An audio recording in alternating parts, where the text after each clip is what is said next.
Good afternoon, everybody, and welcome to the first of 5 tips in 5 days.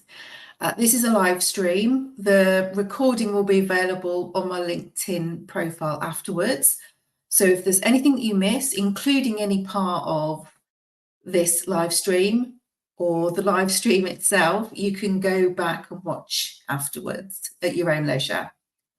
So we're live for the first time, as I said, and each day we'll be covering different subjects.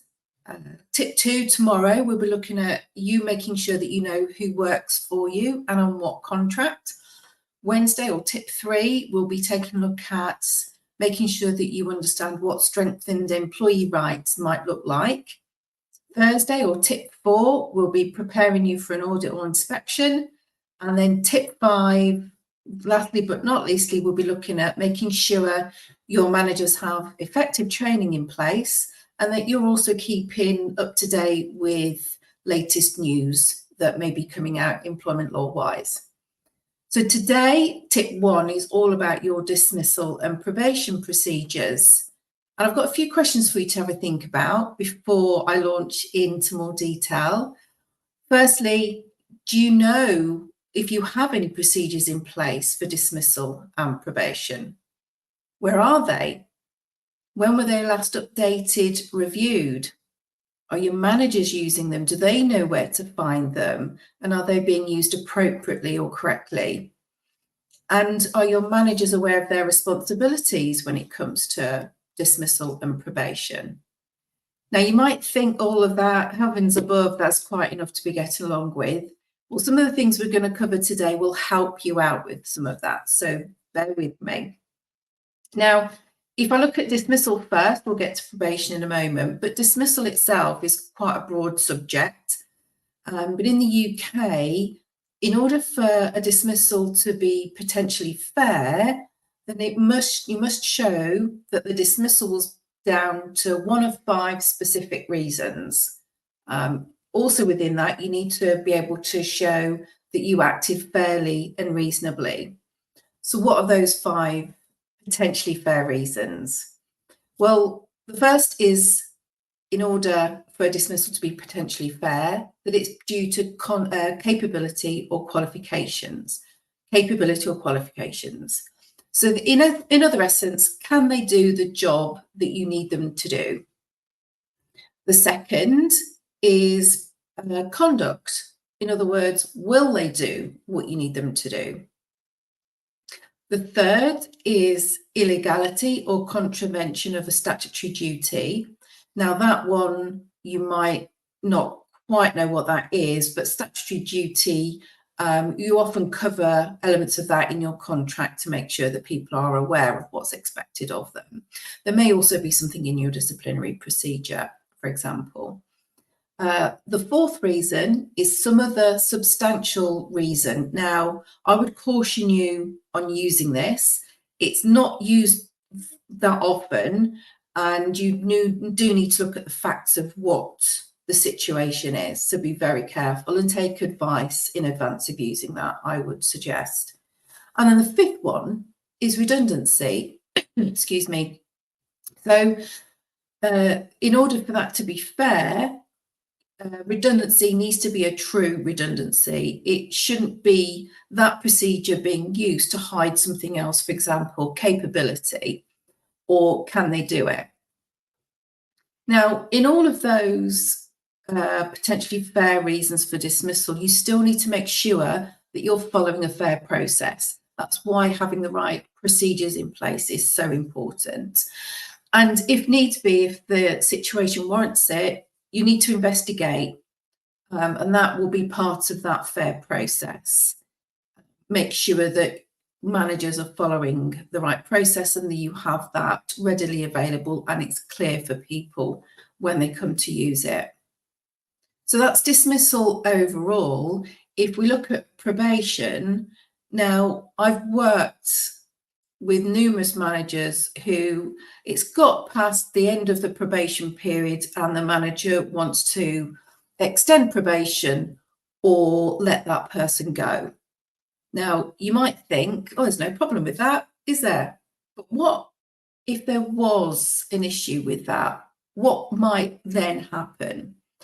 Well, the upshot is if you get past the end of the probation period, and I would suggest that you don't leave it any later than, don't have a conversation with somebody in the week before the probation is due to end.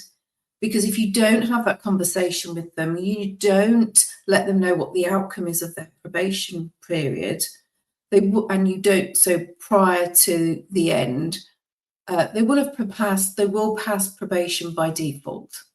So that means that they're out of their probation. There's nothing further for you to do. You can't extend it. They're an employee, and you then go into the other procedures that you may have internally in terms of setting goals and objectives, appraisals and whatnot. In terms of ending that employee's employment, you can still do that, but the timeline might be extended. You might need to follow a new process. So be very careful when it comes to probation that you're making sure that actions are taken in the right time, in the right way, by the right people.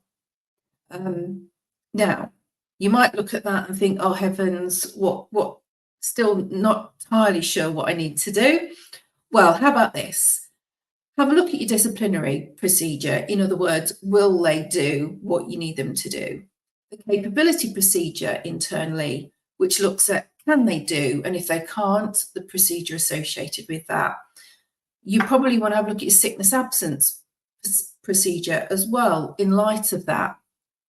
And you might want to have a redundancy policy available, but maybe not publish it because you don't want to worry somebody unnecessarily, but at least you have it ready to go at the right time. There are statutory procedures around these that you need to be aware of, and that those should be reflected in your internal procedures. So that's first off. What procedures do you have? Where are they? When were they last reviewed and updated? The next one I would suggest you have a look at is making sure that you know what's expected through probation. You might want to write that down in either a procedure or a guide. You will likely need to have something like that in the future. The government have set expectations around that. So better that you do it now so that you can brief everybody and everybody's on the same page ahead of that becoming mandated. So it could be just a simple guide. It could be something contained in your employee handbook if you have one, but that's something else I would look at, your probation procedure or guide. Third, make sure that your managers know what's expected of them. When it comes to this, they have an incredibly important role in an organisation. Do they really understand what that role is? So have a look at that. And lastly, but certainly not leastly, if you have any of this situation come up where you may be thinking, I need to review somebody's probation, I'm looking to extend, let them go, or some other dismissal, involve your HR partner up front. Make sure that they're aware of it, where your head is at, and they can help you plan and support you throughout the process. Now, those are my thoughts and ideas. I'd love to hear what additional suggestions you have. Please let me know, DM me, put something in the comments. That would be amazing.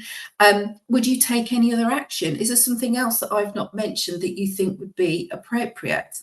So that's tip 1 done. Thank you for joining me. Tip 2, as I mentioned, tomorrow we'll be looking at making sure you know who works for you and on what contract. But the support doesn't stop there. Through September, I will be running some webinars. On the 3rd of September, a webinar around the Employment Rights Bill. And on the 17th of September, a webinar on October 2024 employment law changes that you need to be aware of and ahead of the game on. So those are coming up. I'll put some details on where to access them in the comments. Please join me, and thank you so much for joining me today to talk about tip 1, and have a great rest of the day, and I'll see you tomorrow for tip 2. Bye.